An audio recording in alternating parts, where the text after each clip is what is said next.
Hey, Racheli, how you doing? Boker Tov. Boker Tov, yeah. We've been up for a while. It's nice to see you. How you doing? I'm Wow. good. We have to let people know that we actually know each other, right? We do. We do. I've done my share of Nishma trips to California. I'm Chana Gelb, and I am a psychologist. I live in Los Angeles, and I was lucky enough to meet Racheli many years ago already. I think Racheli came for a Nishmat Shabbaton, and it was wonderful to meet her then. And it's always we clicked. We went. Do you remember we went to the Getty? We went to the Getty Gardens. That was fun. That was fun. And now to talk about real life stuff together is a treat for me. So I'm excited for the next hour, Racheli. Okay, so I'm Racheli, and I work for Nishmat as a Yoetz Halacha and as a teacher of Gemara and Halacha. I also work for Matan as a head of a Halacha program, and I live in Nofei Elon. Nofei Elon is actually Shalabim, and that means that we were all together with about 2,000 other people that came here to the main grass in Kibbutz Shalabim. We spent the evening in the funeral of Daniel Morris. And that's one of 45 funerals that took place over the last couple of days, Erev Shabbat and Sunday. And it's, you wake up in the morning and you swell, and then you slowly remember what's been going on here for the last 3 days. So that's difficult. And there's a very strong sense that people are not alone, that this has been crossing the Jewish world, and the grief and frustration and sorrow, and that people are at least, you can't change anything, but you can put your shoulder under it to help carry it, all of us together.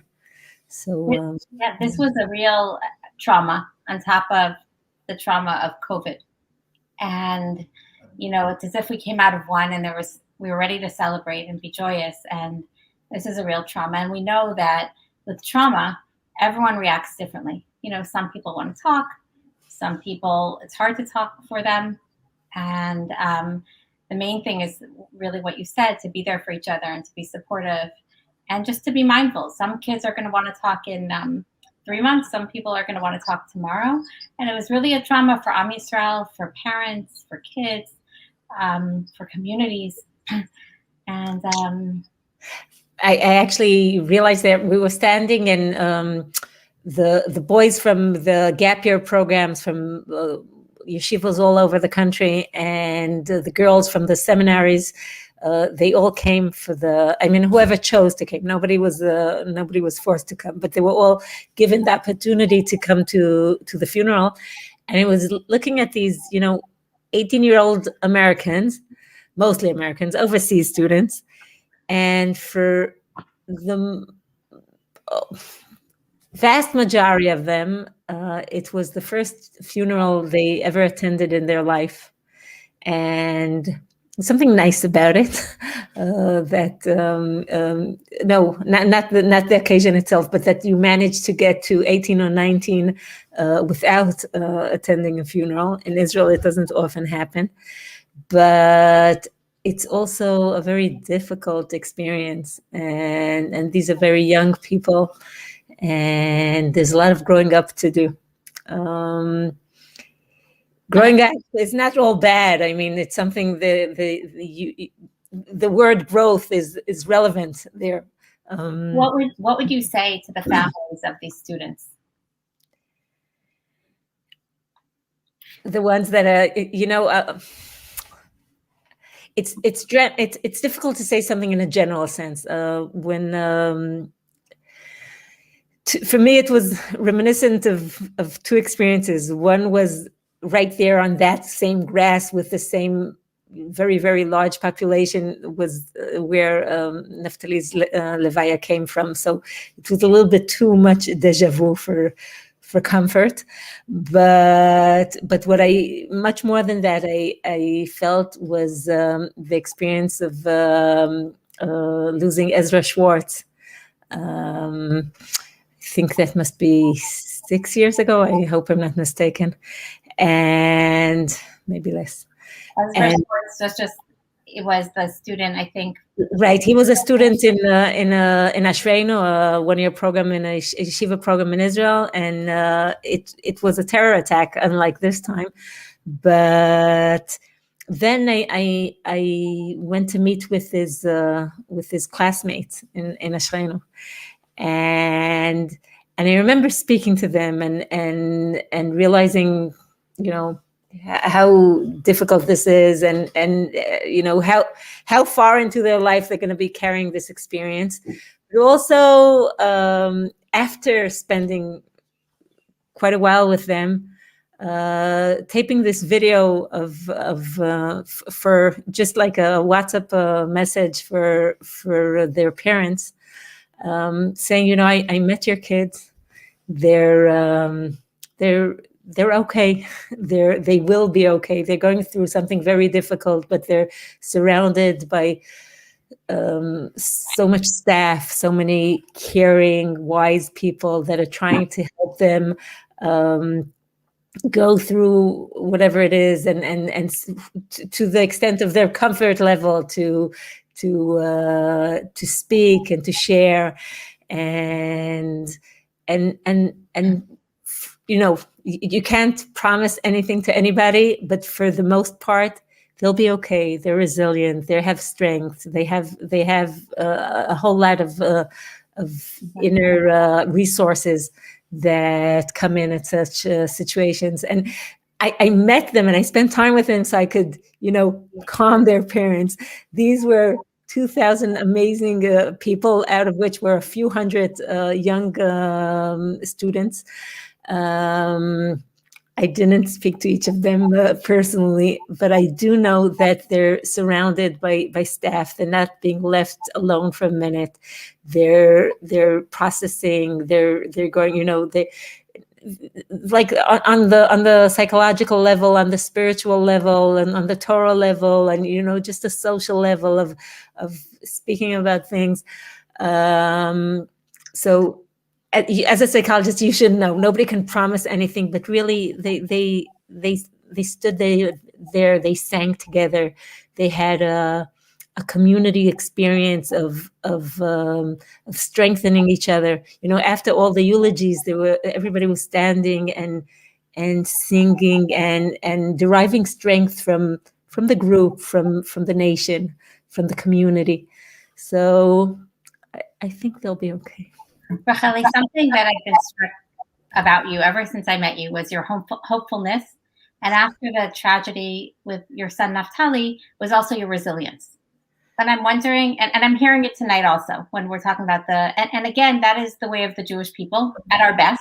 Not to say you don't have moments, and not to say that there aren't a lot of dark moments, but that really is one of the maybe touchstones of the Jewish people, to have hope. We always try to find hope, and I'm wondering if we speak to your own experience. What gave you that resilience? Was there anything specific in reflection? Something you're saying is the idea of going through something together, not being alone, which I think is a really important piece when we're going through trauma and talking about trauma, not being alone and going through something together and being safe to talk and feeling safe to talk. But I'm wondering if there's something specific about your experience. So this is interesting. We didn't decide to speak about this. It's just we'll get to the program. No, we're fine. I mean, I'm just happy speaking to you. It's been a while, COVID and all. So one thing is, before I on a personal level, this year we lost Rabbi Sachs, and one of my favorite quotes from him is here. I wanted to read it for you, so it's where is this? Here it is. He says, when he talks about Chet HaMeraglim in Beshalach, he says, optimism is the belief that it will be all right. Yeah, like Israelis say, yeh beseder. It's like you get your Israeli passport, you're supposed to think that yeh beseder. And that might be the source of some of the tragedy that happened in Meron. But Rabbi Sachs says, optimism is the belief that it will be all right. Hope is the belief that together we can make it all right. A Jew who knows the history of his people cannot be an optimist. But a Jew worthy of the name Jew never abandons hope. The most pessimistic prophets from Amos to Yirmiyahu voiced also the voice of hope. The Meraglim, on the other hand, showed defeatism. Defeatism, you're like to be defeatism. Tvustanut, and failed as leaders and as Jews. To be a Jew is to be an agent of hope. So this sentence of isn't it amazing? I love that. I love that. I wanted to bring up a little bit, pivoting a little bit to mental health, and zoom out of the weekend's events a little bit. Yes, I'll just if you let me, I'll just. I like the differentiation between yeh beseder, optimism, and hope. It's the kind of thing that moves you to action and moves you to collaborate and makes you do things, and not just trust that things will be okay. And on the other hand, it's like the way he says, being a Jew is being an agent of hope. So that's a big deal. And just not to, it shouldn't seem like I'm running away from your question. A person can't testify for their own resources, but I could say that there was endless support and circles of support, and each circle had its own importance. Family was a major thing, and then community was a major thing, and then the wide circles. And a ton of other stuff, but now I'm back to, go ahead. I think it's really interesting what we're talking about, that hope and simcha. Simcha is such a big thing in Judaism, mitzvah gedola liot b'simcha. And these really are real aspirations. And to do mitzvot b'simcha is a very high level. And yet, we do have a greater understanding that mental health isn't as simple as hope and you'll get there, or try hard, or get support. So I want us to pivot to maybe the harder conversations a little bit. And it's true that we have a better understanding that mental health is a real issue. It's the same way that people are in pain physically. The Torah cares deeply about people's mental pain and suffering and addresses that in many ways. What I was thinking about lately is there was an article recently in Jewish Action that Rabbi Helfgott wrote about, and he chronicled his journey with depression. And we're more ready to talk about the struggles that people have, and yet we're still hesitant. We notice it in a community member, we see it in general. But when it comes to our family, we're a little bit more hesitant. This year during COVID, I thought there were a couple of really good examples of how mental health became a deciding factor in halacha. And I wanted to talk about a couple of piskei halacha, not so much the content, because that's not my expertise, but more the messaging. Anecdotally, when I would speak to yoatzot and to psychiatrists and to rabbanim, many spoke about a greater use of halachically permissible birth control this year, given the fact that many families that would have chosen to try to have a child otherwise reported feeling very overwhelmed and unable to cope with the children at home and on Zoom and all the pressures. And this is anecdotal. The second example is the famous Pesach 2020, I call it, where there was an interesting article in the Lehr House that sort of summarized all the Pesach of Pesach 2020. And without quoting each one, because I leave that to the rabbis and the post-game, I want to say that the messaging was to take seriously that if someone's going to lose their mind for the Seder of 2020, when it was going to be a 3-day Chag, then maybe there were dispensations to allow technology in certain ways. And Rabbanim talked about how we're going to allow technology so someone wouldn't lose their minds. And I thought that was so interesting. People were taking seriously this idea that no one was in physical danger, but people's mental health were in danger of being alone for 3 days. This was back in the day when we didn't know what Corona really was. And we stayed 20 feet away from people with masks, and people had seders alone, and people were really isolated. And I'm wondering, what could you tell us about mental health being a factor in deciding halacha, and how mental health is used as a factor to improve people's lives and to alleviate the suffering and the anguish that some people experience, even if it's not pikuach nefesh.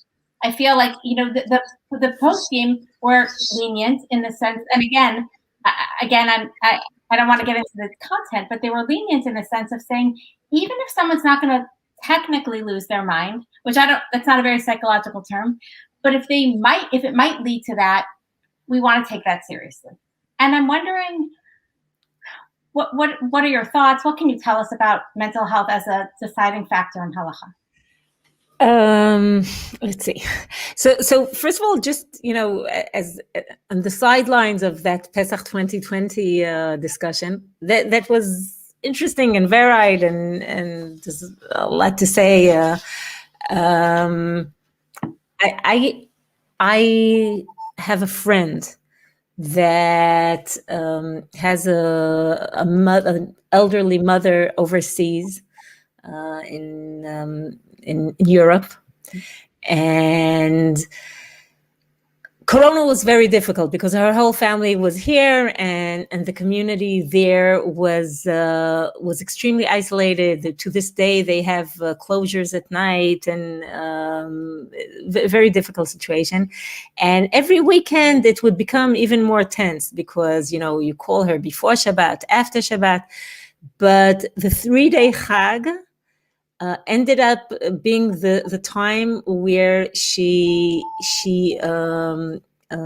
committed herself to a mental hospital during the after 48 hours, and that was the most healthy thing she could have done because she needed that help and that protection, and it's things became very, very complicated after that, but I heard people when analyzing this scenario of the Zooms or whatever, trying to kind of belittle or saying "Yeh beseder" on some of these cases, and it's true for most of the population. Most of us have resources. Most of us are resilient, but for the border cases, it could be totally a game changer. The extra 24 hours, because people are saying, well, we had Shabbatot all the time, and now came this in America, overseas it was a 3 day. Right, by us it was 48 hours, but by you it was 3 days, as was in France where this went on, and she ended up with a very, very, very long hospitalization in a mental facility, and sometimes you only need to know one case and understand how severe the situation is. And the problem is that we don't each have our own case, and some of this information has to be conveyed. Now, I have to also say the flip side.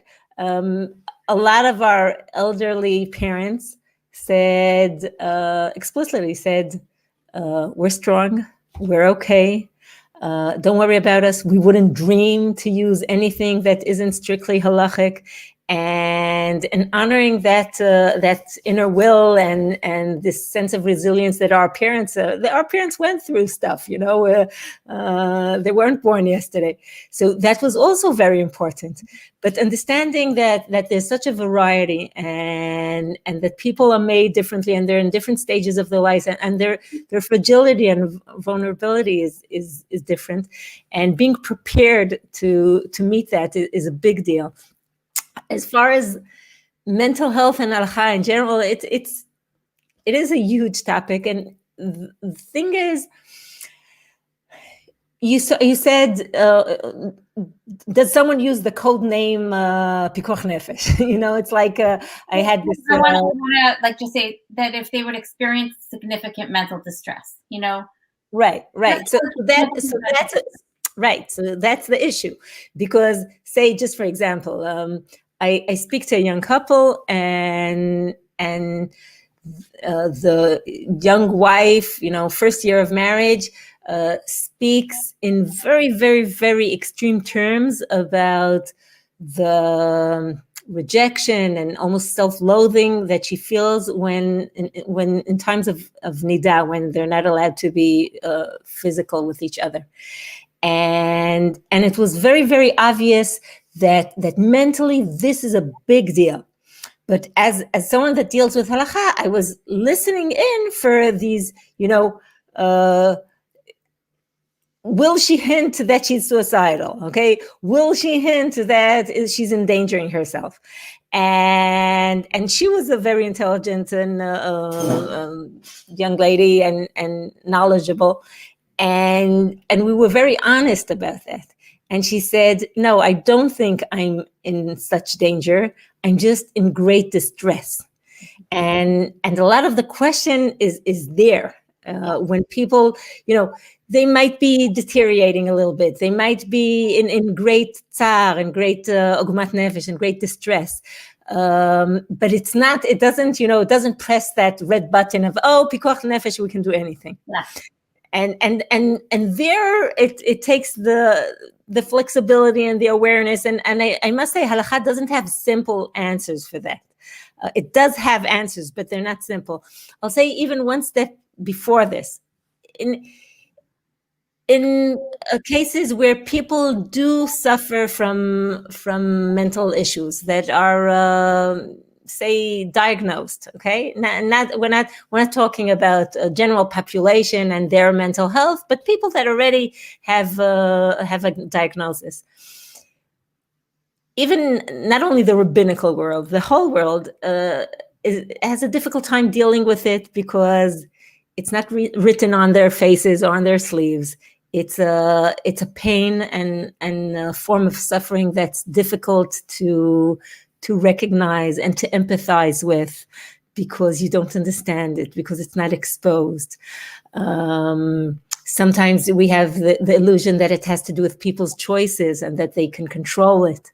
And though most of the time they can't, it's a disease like any other disease. It has a lot to do with shame and stigmatizing, and halacha and rabbis and the community are, just like the wider world, are really in trouble with that. It's so delicate to deal with. You want to say something? I guess I was thinking that that's true in, let's say, extreme depression or extreme something that's diagnosable. But I think that there's been, at least in COVID, I think something that COVID has done is allowed us to say that maybe we're not all doing so well. Maybe we struggle in some ways and we're doing well in other ways. And I think that that's very freeing for people. And maybe I found that one thing that was different in COVID is that people were okay to say, I'm a little down. I have the COVID blues. I'm struggling a little bit. I feel lonely, in ways that people might not have felt okay to say that before. Beforehand, it was like, how are you? Good. And you? And here it was all of a sudden, you got the permission. You got the permission to say that not everything was perfect. And I found that was liberating for people. And it's almost a fear that when COVID's over, can we still talk about mental health? Can we still say that we struggle with our kids in some way, or we're struggling in some way? And I think what you're saying, when you talked about the story in France, the story with a young couple, was that really halacha,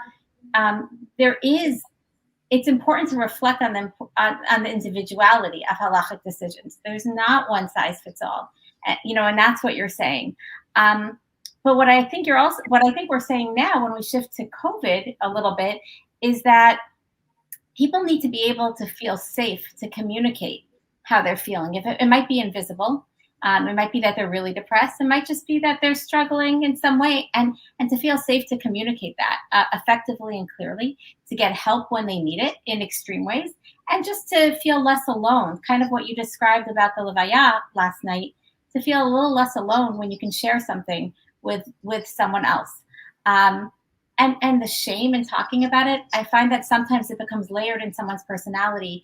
A client will say to me, I think my daughter is no longer religious, or my daughter, I think, might be a lesbian, or I'm really struggling in my marriage, or my husband lost a job. And there's so much shame in talking about painful things because we think everything has to be rosy. And I think that what COVID did, I think one of the silver linings is allow for us to say, we do want to communicate, and we don't want to be alone in our pain. And maybe that will take away some of the shame. Being able to talk, being able to communicate, I think that will lift some of the shame. It's interesting because, again, it's a very delicate dance between the things that are diagnosed, and then you have the set of tools, both medically and halachically, to deal with them, because they're, either they're pikuach nefesh, or they're even chole she'en bo sakana, someone that has a condition, but it doesn't immediately endanger them. And we have a set of rules that has flexibility built into it to deal with it with someone. A person doesn't have to be suicidal to be depressed, and a person who's depressed, even if he's not in danger, we would describe him as chole she'en bo sakana, if it's en bo sakana, if he's in that stage. And we have halachic tools to meet them halfway. And then there is what you were talking about, the effect on the general population, and just healthy people that don't have ongoing mental issues, that are going through difficult things. And where do you meet that? And how again, for me, it's fascinating from a halachic perspective. If something is just ogumat nefesh, meaning creates sorrow or distress, only ogumat nefesh, not other things. How does halacha relate to that? And there are places where you can see examples where definitely this issue of tsar, of distress, comes into consideration. I will say that, and I wonder what you think about this, that often the inability or hardship in seeking help, professional help, etc., is not just a side of, it's like another phenomena. Sometimes it's probably part of the problem itself, part of the something going on a mental health issue, and part of that same problem will be the refusal to recognize it, the refusal to seek help, and of course that makes things very, very complicated. Also, okay, maybe I'll hear what you have to say, and I'll say. I think what you're saying is that people are sometimes resistant to acknowledging that there's a problem.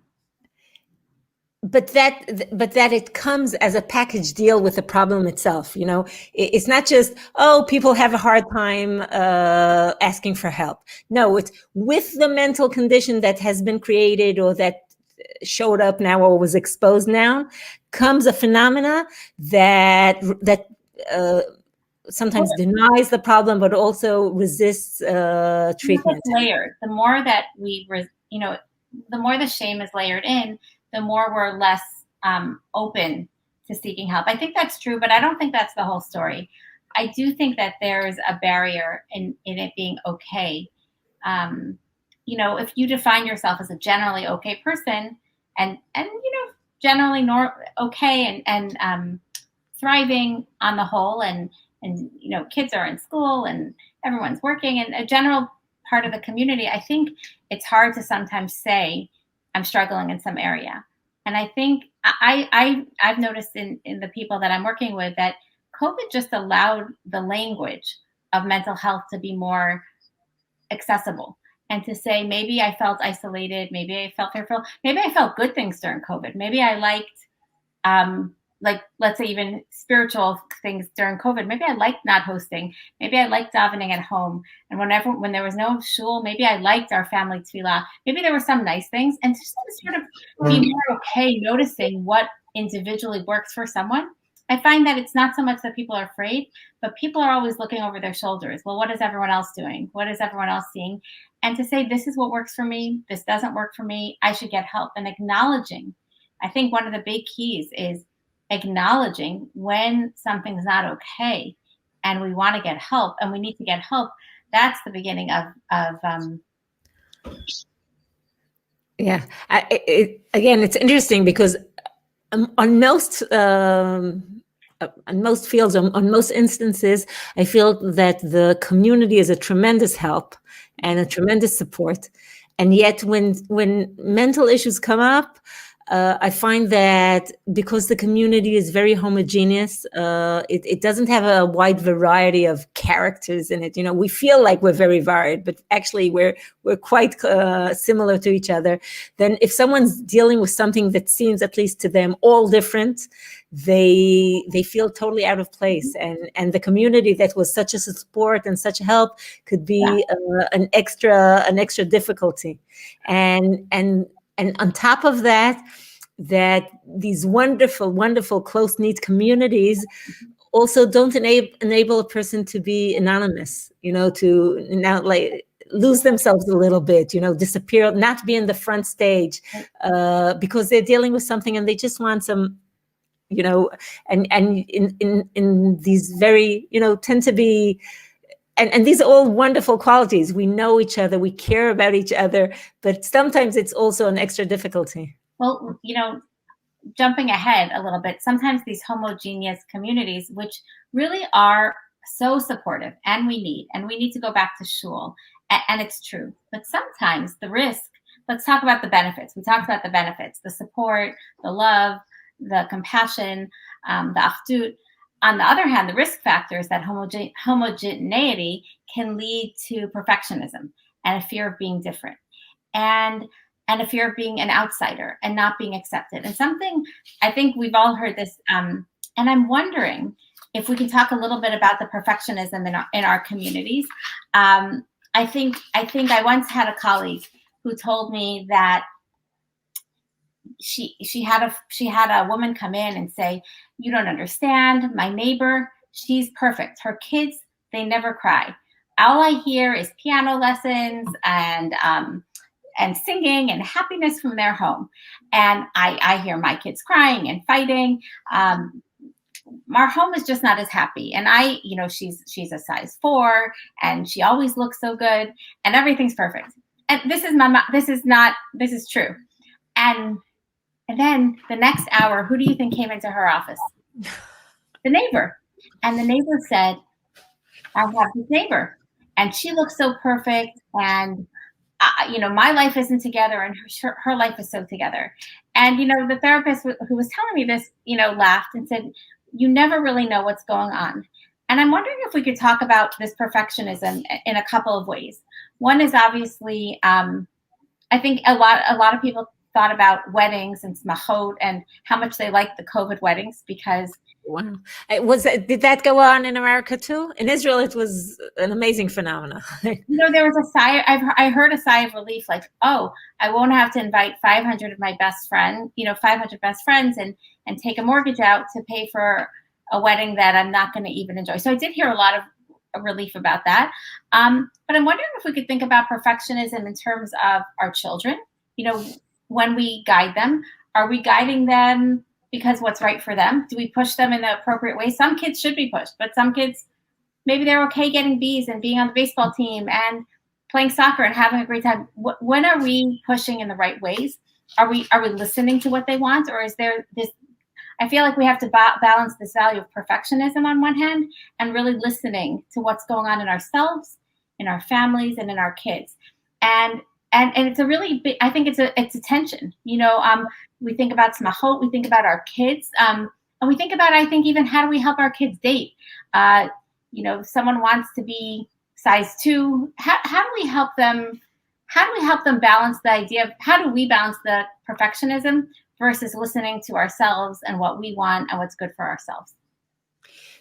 So let me ask you: do you recognize perfectionism as a major accomplice in problems that show up in your work?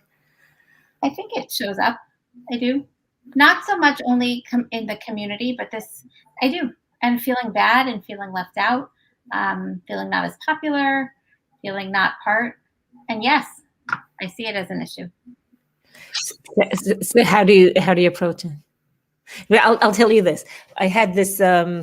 Okay, this is not from a halachic point of view. Okay, Yeah. Just a relative where this kid was doing a wonderful student throughout high school. Then he goes to one of these Ivy League universities, and the first semester comes and goes, and they feel that something's going terribly wrong.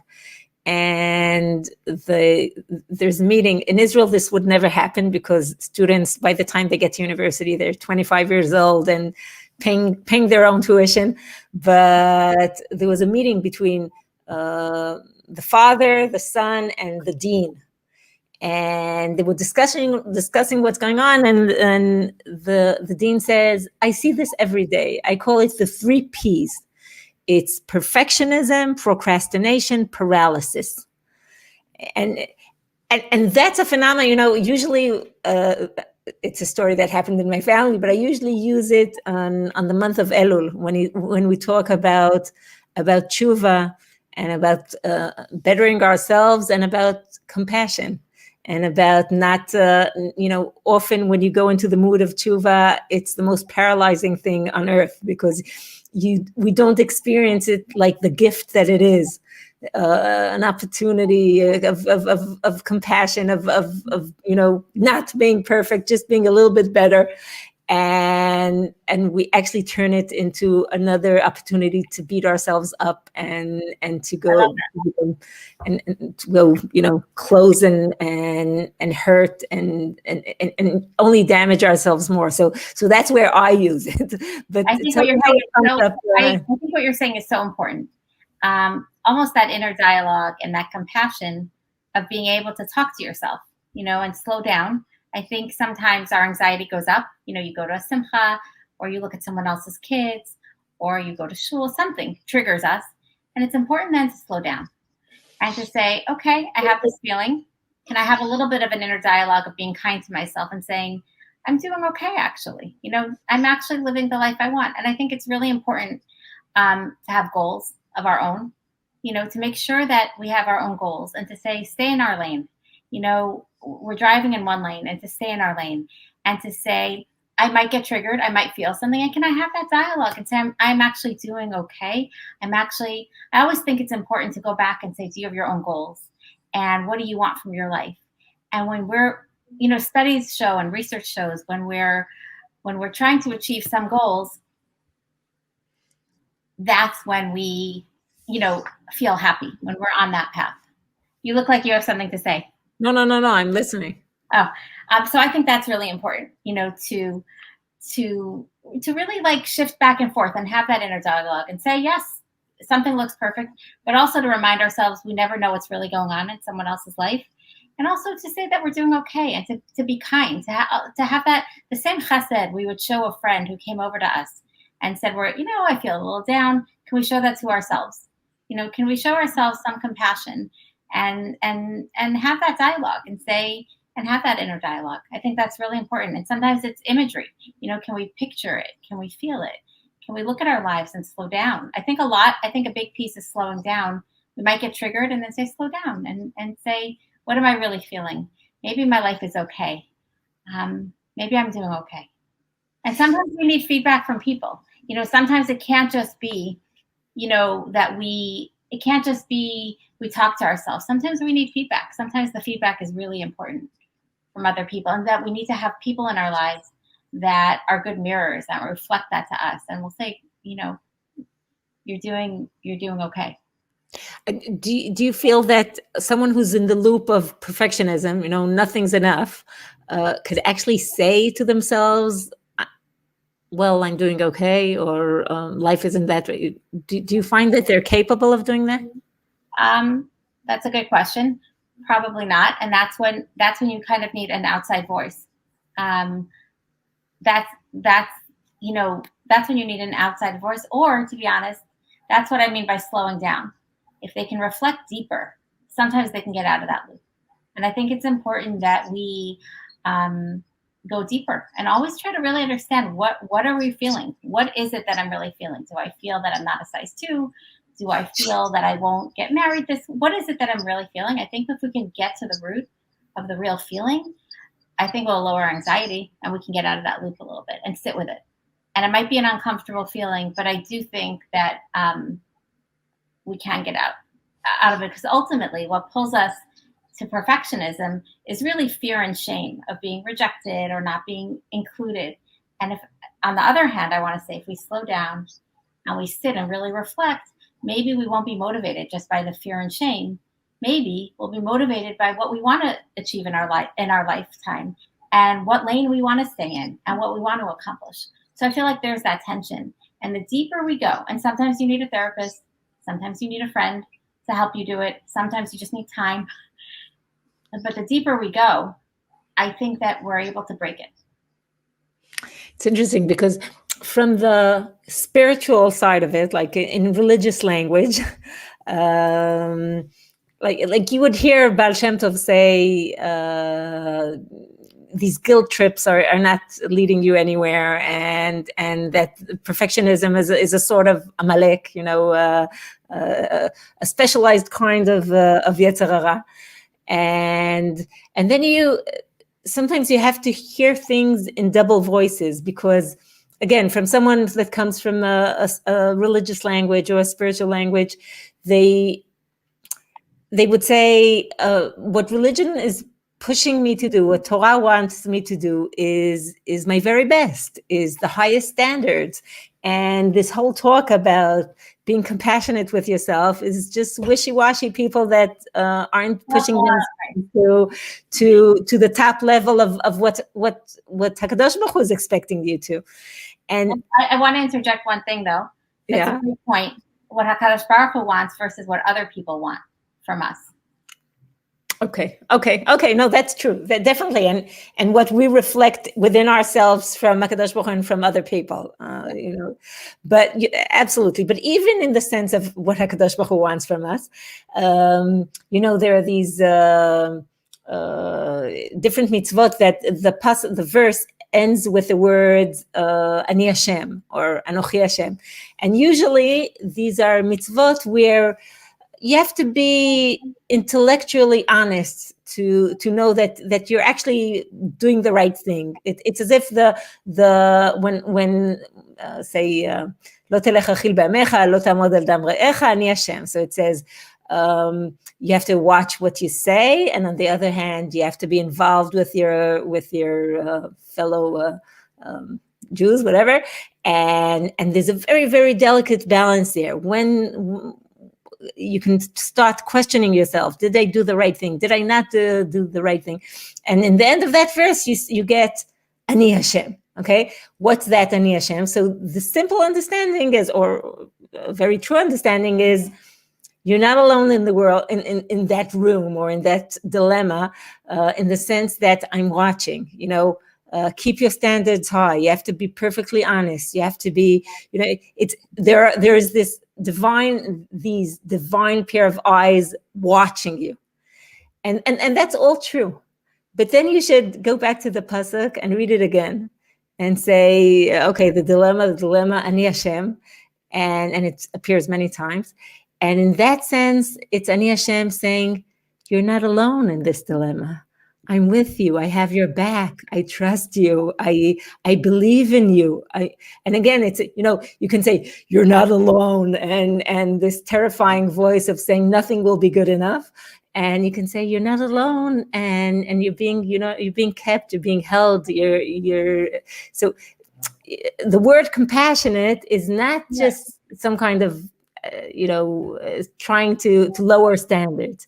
It's a way of approaching things that says, how do you think Ribono Shel Olam looks at you? Okay, who do you think? You're flesh and blood. We all know that, and you're not alone in this story. So I think a lot of it's interesting because we're talking about these things on a psychological level, like as far as mental health, on a social level, as far as how we interact with other people, and on a spiritual level of how do you perceive your existence? Where do you set your standards and your goals, like you said? So I think what you said is beautiful, like spot on.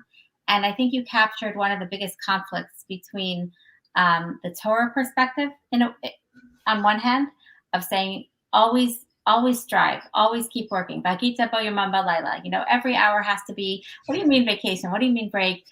Every hour has to be accounted for. And on the other hand, this mental health perspective of show compassion. So I love what you said about Dani Hashem. And if we take that, maybe we could make some kind of, as you would say, a shiluf, some kind of understanding together, some kind of balance, and say Hashem does have compassion for us, and maybe we want to mirror that. We want to mirror God's compassion for us, and how we look at ourselves. So it's not about not having high standards. I think we should have. I don't think psychology would say not to have high standards. It's really not a conflict, is what I'm trying to say. That it's not about not having high standards. It's about having compassion for when we have lows, compassion for when we make mistakes. It's not an excuse not to have high standards. It's a way of saying when we mess up, or when we slip up, or when we have lows, or when we have depression, when we have anxiety, can we be kind to ourselves then? So I really love that, Ani Hashem, and to say that, can we mirror that? Where's the compassion? Not about not having high expectations. We should have high expectations. Aim high. Anyone, will tell you, the harder we work, the happier we are. But can we have compassion when when we're struggling? We need that compassion and empathy for ourselves and others, and that lets us get up again and try harder and work harder and get back on. It lets us do everything that God demands of us and wants from us, having compassion. And I think if we don't have that voice of saying, I understand, I see your pain, I see your suffering, which is really what we want God to do, I think that we miss out in some way. Yeah, I'm very tempted to say some like a little Dvar Torah. Do you have patience for that? For sure. Patience. Thank you. There's this very famous midrash that when Yosef was about to sin with Eshet Potiphar, he walks into a room. He already decided that it's going to happen, and then suddenly he sees Dmut Yokan Aviv B'Chalon. He sees this image of his father, of Yaakov. Actually, the Yerushalmi says Yaakov and Rachel, and we're watching him. And you can imagine the shock, like the last thing you would expect is seeing your parent.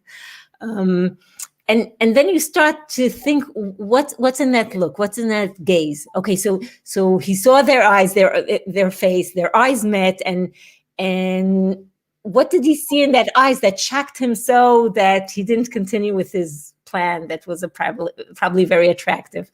And the first thoughts we have are scrutiny and criticism and disappointment and all these, how could you do this? Is this what I raised you for, etc. And then you remember it's Yaakov and the relationship between Yaakov and Yosef, and that's where all the trial began, because he was so utterly in love with this special son of his. And you understand that, of course, all that, high standard was all there, but that look was also a parental look. And it said, I'm with you, I trust you, you can do this, you're better than this, but not you're better than this in this very critical way, but I know who you really are, what you really worth, and like having his back in that sense. You can do this, you can stand this, you can win this dilemma. And this issue of experiencing it, not only as scrutiny and disappointment, but also as a trusting, loving parent, that's a whole different story. I love that. And then it goes even further. There's Rav Chaim Sabato, in one of his books, he brings this vote. After you hear it once, you don't forget it. So if you heard it, that Yosef was traveling around the world, and he, not as a world traveler, but just, in the slums. And he didn't notice himself growing up and growing a beard and changing and becoming an adult, a man. And on the other hand, he also never saw these fancy rooms and fancy houses. And for the first time, he walks into Eshet Potiphar's room, and in a second there, he sees that image of his father. But what it actually was Potiphar's wife had a mirror, but Yosef never saw a mirror in his life. So suddenly he sees himself, actually, but he looks just like Yaakov after all these years, because he's all grown up, and he sees Yaakov, and whatever. That's a nice vote, but what's actually going on there?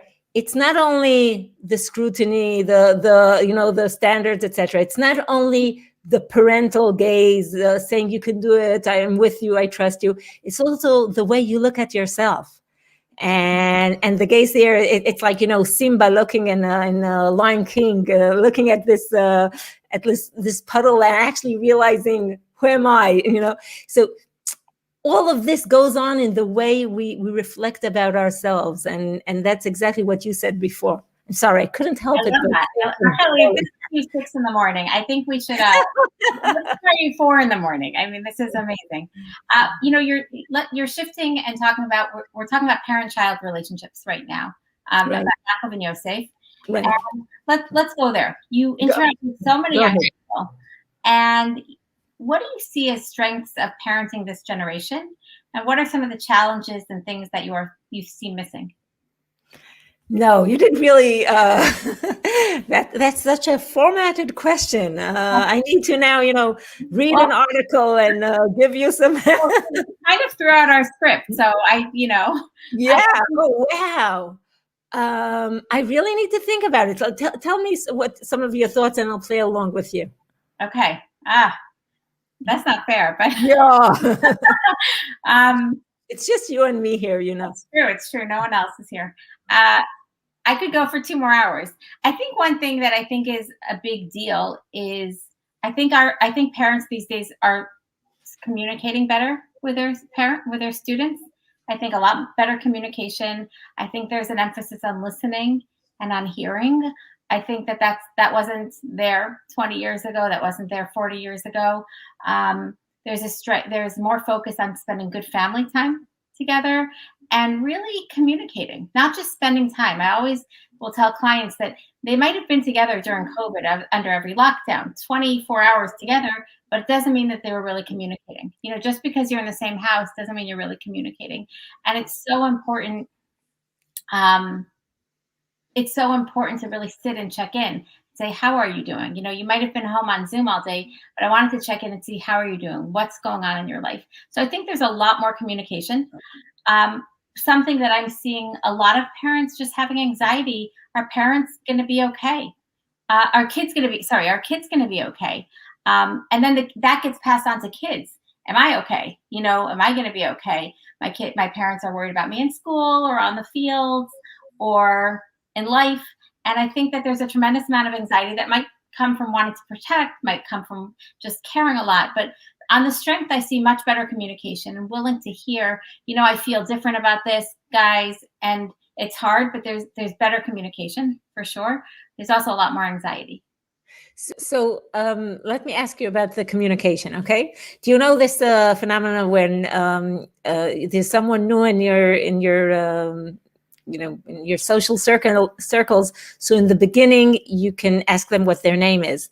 Okay. But if you somehow miss that out in the first few opportunities, you can never ask their name again because it's too embarrassing, right?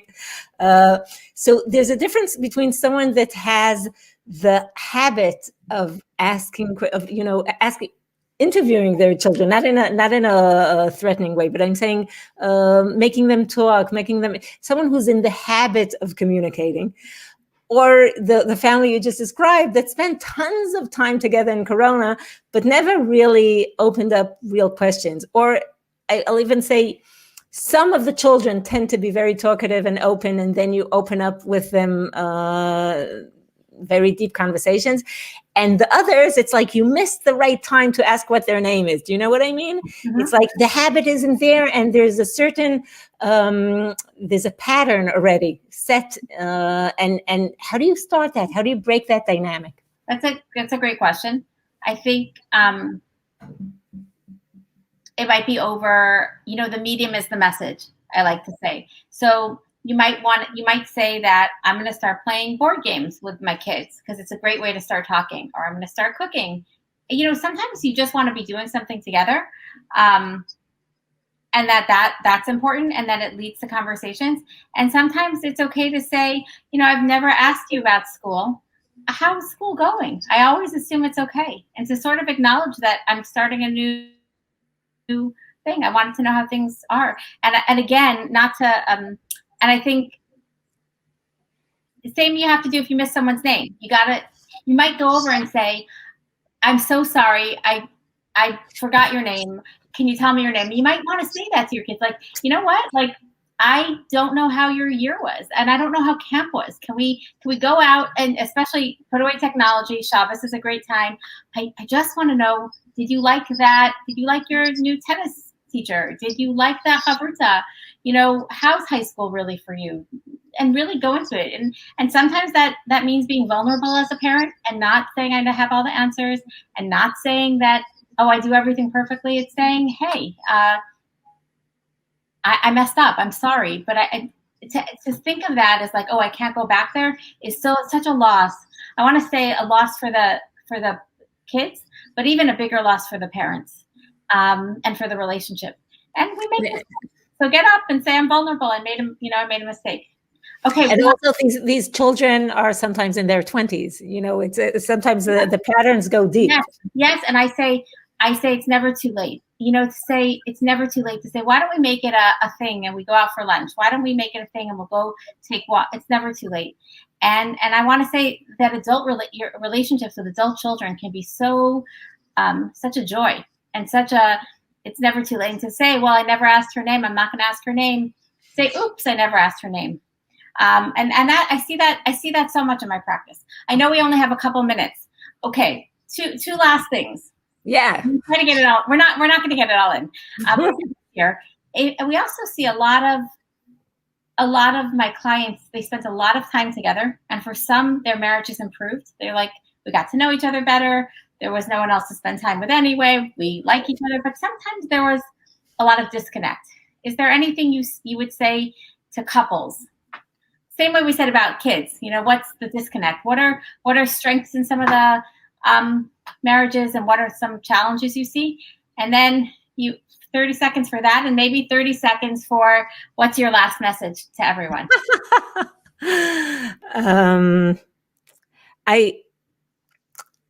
As far as marriages, over the last year, we've seen everything, because what most overall happened was things became more extreme. Some things were good, but not great. But the good couples, struggled what were okay, and the problems became very extreme. To extent of violence and divorces and a lot of difficulty. We were, definitely as a yotzot halacha, or people dealing with people, we saw many extremes. I might say, don't tell anybody, but some of these cases, I'm actually relieved that things, if things shouldn't have stayed hidden or undealt with, or even a marriage, sometimes it's sad, but has to end. That is an option, and mostly. And again, I don't come from a therapeutic point of view. Okay, mostly I found that people cherished what they have. And some of the time they were walking up the walls, and they were in seclusion, and they were, really going crazy in many ways. But most of the time, the people I met, except for the extreme problems, said, "Wow, but I'm in my home with my family. I'm able to protect them. It's like, again, I don't mean to bring a sober mood in, but often when you speak to people that lost someone dear, and I think this is a quote from Brene Brown. I heard her say, I asked all these people, how can we create a compassionate place for you? And they said, when we see that you appreciate what you have, we feel that you respect what we lost. And for many people, I felt that was the big deal, that people said, okay, it's a little bit too crazy, it's a little bit too crowded, but wow, I'm here with my kids, I'm here with my family. We're as healthy as can be in such a pandemic. And even being able to stop and cherish and stop and appreciate. I know in the therapeutic field, problems have to be worked out, and different ways of dealing with problems have to be acknowledged. But also from my, maybe a spiritual point of view, it's so much about gratitude, about cherishing what you have, about realizing that these are treasures that, we're going to miss, even just through growing up. And what a tremendous gift it is. That's my point of view. I think what you said is, to tie it together to what you said to the Ani Hashem. I think that what I saw with couples is that even if they spent all this time together, people really want to be seen. People really want to be seen for who they are. And that means they have to be vulnerable and share with their partner and be seen. And, studies show whatever mode of therapy, you could do CBT, DBT, Freud, anything, take it or leave it. What are the most important factors is that if you felt that your therapist saw you for who you were and really understood your pain and your strengths, not just the pain and the strengths. And I think that, one message maybe for couples is to say that, I see so many couples and they do so many practical things for their partners. And really a lot of people just want to, really share on a deeper level, and that takes time. That intimacy, really, really takes time, I think to develop. I think there's so many more things to discuss. And is there a last thought that you want to share? Yeah. I'm just noticing there's the motive of eyes that goes through what it was the way we view the world looking at us, the way we view HaKadosh Baruch Hu compassionately looking at us, the way we view ourselves, the way we mirror into our soul, and like you just said, being able to see someone else for who he is, for what he is, and actually, using it not only in the sphere of me, the society there, but also within our relationship. So I see a serious motive there. Yes, I love that. Ani Hashem, to say, can we see ourselves in a compassionate way? Can we see others in a compassionate way? I love that. I love that. I really love that. It's beautiful. And that allows for resilience, to see our strengths and to we've gotten through a lot of trauma with, and everyone has resilience. If everyone looks back on this year, even hard parts, they can think back to something they did and say, I didn't think I could do it. I did it, and I think. Sure. I mean, globally, we could say we never imagined we'd go through this. And on an individual level, we each have, if we think of it, 10 examples of things we couldn't imagine we could do. And here we are. So, nice. Ellie, it's such a treat to hear your reflections and your thoughts, and to talk about the intersection between mental health and spirituality, halacha, and to see where it's separate and where it's similar. So it's always good to talk to you. Yefeh. And this week we mostly say besorot tovot. Amen. Okay. Bye.